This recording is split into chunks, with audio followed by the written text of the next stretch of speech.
Okay, let's see here.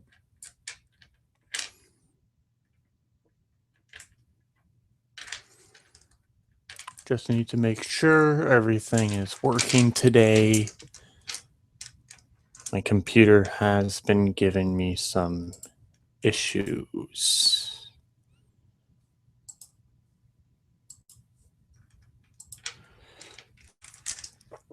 Hello, everyone. My name is Bailey or Rox, and today we are going to be making a 4th edition character, Rogue. Okay. Alright, just sorry, I was checking to see if the audio of the stream was actually working. So a few changes have happened, as you'll notice right now. For starters, all you can see is the character sheet. Reason for this is because I have never had a layout where I could read the chat. So now I'm making some room so that way I can see the chat and my handbook, as well as so you guys can see the character sheet, since I only have one monitor. Now, for whatever reason, oh, there we go. Never mind. I fixed it. So like I said, today we are going to be making a Rogue with the 4th edition Player's Handbook. Some changes is you will not be able to see the physical Player's Handbook unless I'm pretty sure I do that, which I'm not going to do just for easier ways. That should mean that these videos should go a little bit faster, hopefully, but if they take a little bit longer, what can you do? So for starters, the Rogue. Now, what are rogues? Well, if you don't know what a rogue is, rogue are melee-based classes. I think I misspelled rogue in my description, didn't I? Yeah, I did. I to this day, I still can't spell rogue correctly, can I? Rouge. I spelled rouge. I'm leaving it. I do not care. So, rogues are characters that rely heavily on stealth, advantages, and surprise attacks. As a rogue, you usually are a little bit on the devious side. You like stealing, you like killing, you like stabbing. That's what a rogue is. So, for this, we are going to make. We've made. What are the characters we made? We've made a human. We've made elf. We've made an ladder, and I'm pretty sure we've made a dragonborn. Excuse me. We're going to make this person a tiefling. Tieflings, which we will get into right now, are demonic humans in a way. They are corrupted humans, and they instead of like with their hair, they have large horns that peer out of their foreheads. They range from 5'6" to 6'2", like a human, and they also weigh about 140 to 230 pounds, like a human. Their lifespans are also the same as a human. Now, these aren't the best classes to be a rogue by any means, because they get a +2 to intellect and a +2 to charisma. However, the charisma is not that bad because we can use this to make this an intellectual rogue. This rogue knows how to talk to people. This rogue knows situations. So maybe we will make this rogue more of a an overworld rogue. Now, just because they're a rogue does not mean we have to go like a Dark Brotherhood type or Assassin's Creed. We could be a rogue as devious as Mafia. A Mafia type rogue would actually be pretty interesting to do. Someone who handles all of their matters with words, who intellectually is able to plan ahead and know when the time is right. And when the time comes where business needs to be get done, is take.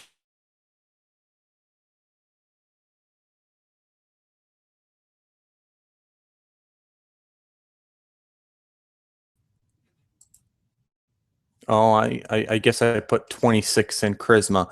As much as I would love a score of 26, no. My computer's been very iffy today, and it's really irritating me. So I'm going to do what I can. So we know common and one language of our choice. we're going to learn common, and let's do supernatural. Supernatural. Yo, what the hell? It unpaused it. I have the stream open and paused, and it just unpaused it. No, don't do that. Now, as I was saying, what did I just type? Language and supernatural. This person's going to be able to communicate with means of another world, whether it be some super artificial creature, supernatural creature, or even the dead. Who knows? This rogue is very devious with its tiefling blood. It gets a +2 to bluff and stealth, which makes it pretty good for a rogue. And with the rogue that we are going for, this could be really good. Some things we may want to consider is we want a high diplomacy, which is charisma, and high bluff, as well as a high stealth. Blood Hunt. We get a +1 racial bonus to attack rolls against bloodied foes. So in racial, we'll put Blood Hunt. Next, we have Fire Resistance. Fire Resistance, giving us a +5 or a 5 plus 1/2 of your level resistance against fire, which is pretty nice. And lastly, we have Infernal Wrath, which is an encounter-based power that we will put in down here. Infernal Wrath, which lets us channel our fury, giving us a +1 power bonus to our next attack rolls against enemies that have hit us since our last turn. If our attacks deal damage, we add our charisma modifier to the extra damage. So, a little more about Tiefling. Play a Tiefling if you want to be a hero who has a dark side to overcome, to be good at tricking, intimidating, or persuading others to do your will. And funny enough, I guess I was wrong, to be a member that favors the Warlock, Warlord, and Rogue classes. So there you go. We picked a pretty good class to be a rogue for. Let's move on to the actual rogue. Before we do that, I am going to pull up the rogue page. However, we're going to deal with the ability scores right now. So, as a rogue, we favor dexterity, strength, and charisma more. So I'm going to take my 4d6 that I have here, and I'm going to roll them. And let's see what I get. 6, 6, and 1, and then the other one fell. That is a 3. So that is a total of 9. Let's put the 9 in Constitution. All right, let's roll again. 3, 4, 6, 6, and 5. Oh, that's a really nice roll. That is 6. Wait, no, not 9.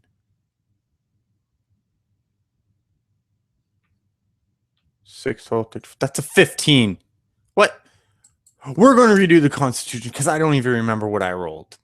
Anyways, 6, 12, 13, 14, 15, 16. That's a 17. That 17 is definitely going to go into our dexterity. 5, 10, 2 for a total of 12. We will put the 12 in wisdom. Oh, let's think here. Our bluff and diplomacy rely heavily on charisma. Dexterity. Our stealth is good. We want a pretty high charisma, so with the 12, yeah, we'll put the 12 in Constitution, actually. 4, 8, 9, 10. That's not very good roll. However, charisma, that's 2. So we will... Yeah, let's give the charisma the 10, bringing it to 12. Next. 6, 4, and 2. That's 10. That's another 12. We'll put that one in wisdom.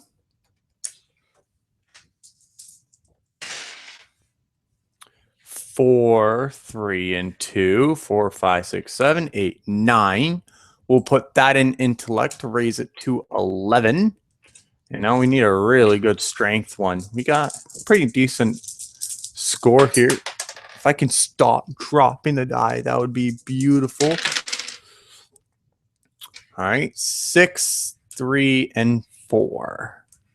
6, 7, 8, 9, 10, 11, 12, 13.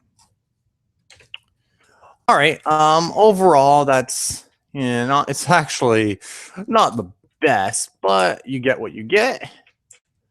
And let's see here. So for 12, we get +1 modifiers. For getting 13, we get +1 modifiers. For getting 11, we don't get a modifier. And for getting 17, we get a 3. We're level 1, so these stay the same.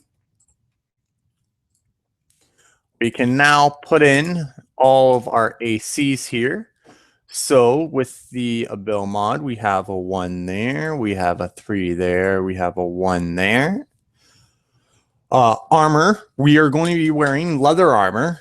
So we are going to get our 11 plus our armor proficiency, or sorry, our armor. Leather armor is 11 plus dexterity. So armor plus ability score. No, it's not 11. Sorry, that's 5th edition. That's we'll have to look that up. Sorry, I just finished like 3 5th edition videos. So 5th edition rules are in my mind. Where is armor and shields? Let's scroll down here and find out what armor is. Leather armor. It's 2 plus our dexterity modifier, which is 5 in total. Now, let's go back to Rogue. See what else we get here. We're proficient with cloth and leather, so let's do that down here. Proficiencies in cloth, leather, daggers, hand crossbow. Hey, shuriken. Shuriken can make him a ninja. Sling and the short sword. We get a +2 to reflex. Class 2. Our hit points are 12 plus constitution score. Our constitution score is 12, so we have 24 hit points for a bloodied value of 11. Where is my phone? I don't know. I'll use the calculator on my computer. Hello. Thank you. Yeah, my computer is just going all over the place. And this is not good.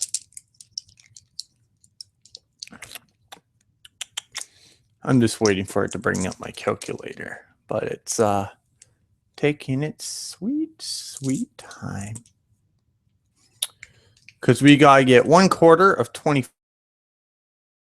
So I want to say like 7.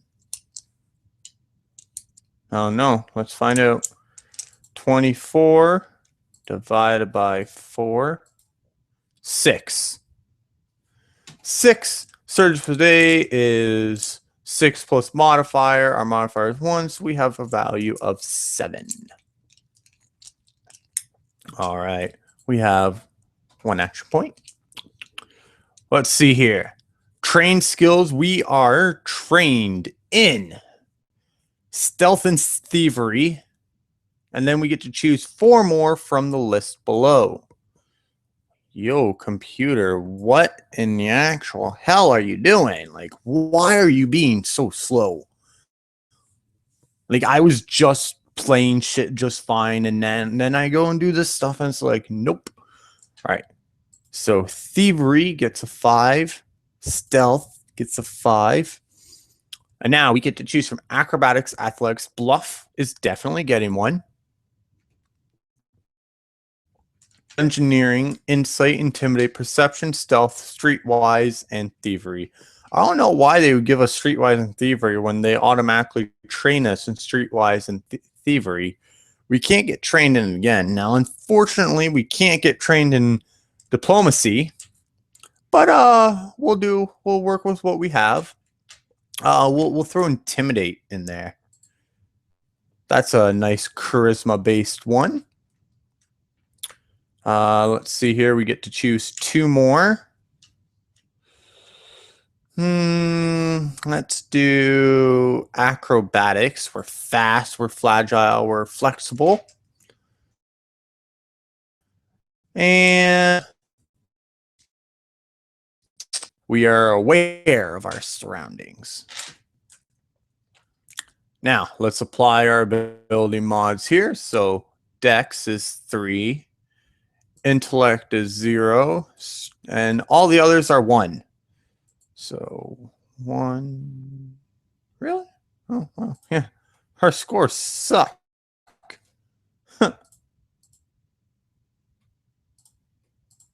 0, 1, 1, 1, 1, 0, 3, 1, 3, 5, 6, 7. That's an 8. That's a 1. 5, 6, 7, 8, 9. That's a 10. Nice. That's a 0. That's a 1. That's a 1. This is 6, 6, 0, 1, 1, 1, 1, 5, 6, 7. That's an 8. 1, 0, 5, 6, 7, 8. Not too shabby, honestly. I'm pretty happy with that. Those are definitely some good scores. Oh my lord, computer. Computer, cooperate. Thank you, computer. All right. Next. We have the Brawny Rogue or the Trickster Rogue. We're going to go more for a Trickster Rogue, I feel. Our class features are First Strike. We have Rogue Tactics.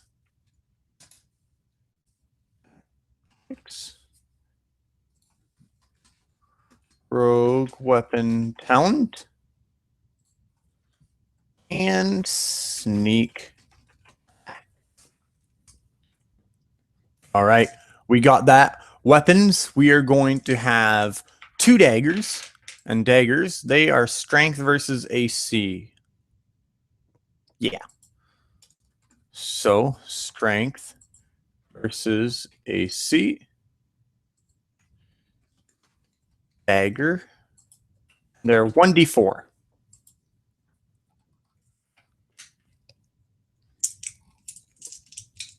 All right.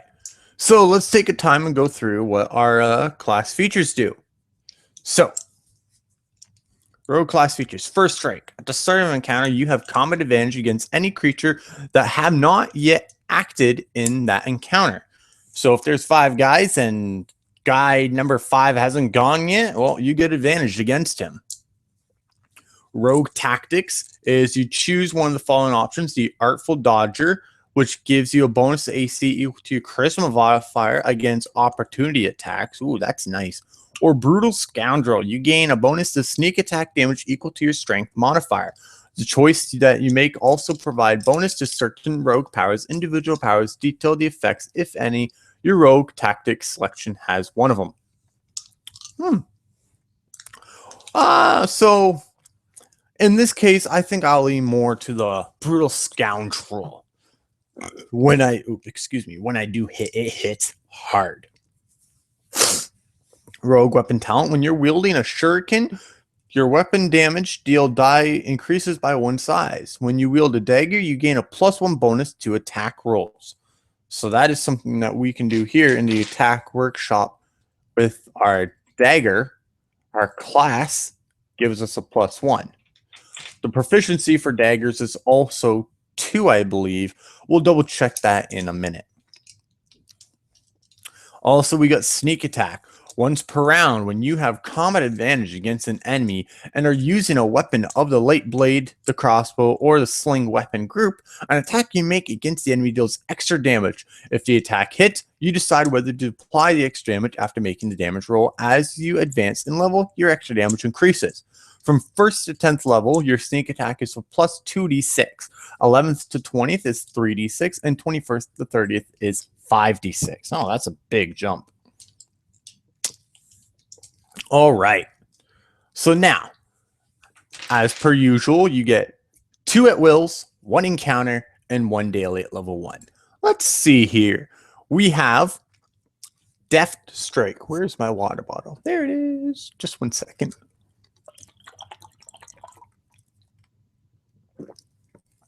Oh, so good. Deft Strike.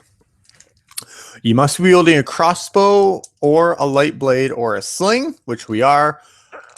Special, you can move 2 squares before the attack. It's a dexterity versus AC, dealing damage, 1 weapon damage plus your dexterity modifier. Piercing Strike, you must be wielding a light blade, dexterity versus reflex, and it's just another 1 weapon plus strength modifier. Repose Strike is a dexterity versus AC, 1 weapon plus dexterity modifier damage. If the target attacks you before the start of your next turn, you make your repose strike against the target as an immediate interrupt. A strength versus AC attack that deals 1 weapon plus strength modifier damage. Nice. We also have Sky Flourish here, which you must be wielding, same things before. Dexterity versus AC, and it is a 1 weapon plus dexterity and charisma modifier damage. Well, for sure, since it does a little bit more damage, we are going to go with Sly Flourish here, and definitely with Repose Strike. Now, for encounters. We have the Dazing Strike here, which you must be wielding a light blade. Dexterity versus AC, you deal 1 weapon plus the dexterity modifier damage, and the target is dazed. That could be pretty good. You have the King's Castle. Dexterity versus reflex. Switch places with a willing adjacent ally, and it's just a 2 weapon plus the dexterity modifier damage. That's not too bad. Positioning Strike. Dexterity versus will. Ooh, I like moves like that. Dexterity modifier damage, and you slide to target 1 square. If you were to choose Artful Dodger as your class feature, you would also get to slide to target number of squares equal to your charisma modifier. And then there's Torturous Strike. You must be wielding a light blade, dexterity versus AC, and Brutal Scoundrel, which is what we are taking, along with the 2 weapon plus dexterity mod. We gain a bonus damage roll equal to our strength modifier. We're definitely choosing Torturous Strike. And now our daily Blinding Barrage. It is a dexterity versus AC. Each enemy in a blast that you can see, a close blast of 3. 2 weapon plus dexterity modifier damage, and the target is blinded until the end of your turn. If you miss, you deal half damage, and the target is not blinded. You have Easy Target, which is dexterity versus will. 2 weapon damage. With the usual weapon groups, the target is slowed and grants combat advantage to you. 2 weapon damage plus dexterity modifier. Miss half damage, and the target grants combat advantage to you until the end of your next turn. Ooh, that's nasty. Trick Strike. Dexterity versus AC. 3 weapon plus dexterity modifier damage, and you slide the target 1 square. Until the end of the counter, each time you hit the target, you slide it 1 square. We're definitely going with that. That one is overpowered. All right. Pretty fast. Now we are going to quickly look at the weapon to finish that category 215 in the player's handbook. Scroll down more specifically, it's 218. Daggers is a proficiency of 3. Is that a dog? That is a dog. Oh my god, all the snow is almost melted. That is a beautiful sight. I think I'm going to go outside after this. So we get a +3 proficiency from daggers. They count as offhand, and light weapons, light blade weapons. All right, next, let's see. Half level, we don't have one. Ability, we add our dexterity. No, we add our strength modifier. Which is it strength or is it dexterity? It's strength, so we'd get a +1. And feats, we're going to go with the linguistic feat, mainly just because because with the type of guy we want to be able to bluff our way out of situations. So we are also going to learn Dwarven, Elven, and our last one, Draconic. Elven, Draconic. This will allow us to speak to many different languages and use our bluff to get out of some pretty deep situations. And if that doesn't work, we can scare our ways out of them. Now the damage workspace with our daggers again. This is strength. We get a +1, no feat, no enchantment, no nothing. So we add 1 to our damage. So now let's finish our categories here. We have a 15 there. A 3 can go there. 6 can go there. Passive insight, 16. Perception, 1 for 11. We have a fortitude of 11, 10, 13, reflex of 15, and a will of 11. Yes. Yes. All right. And yeah, we sped through that guy pretty fast. Alignment, we're going to go unaligned because, well, you don't really need to. I find it easier to go on. If I were, let's say I were to give this guy an alignment, I would go with neutral evil.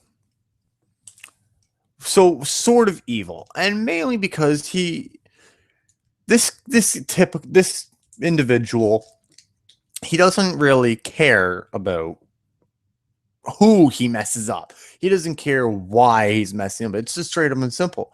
You don't get, if you owe me something, let's say the guy owes me money. You owe me money.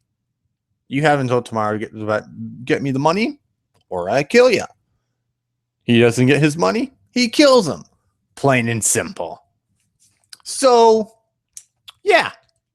So that's the rogue. So that's 3, 4, so that's 5 that you get on your rolls. And yeah, he looks pretty good.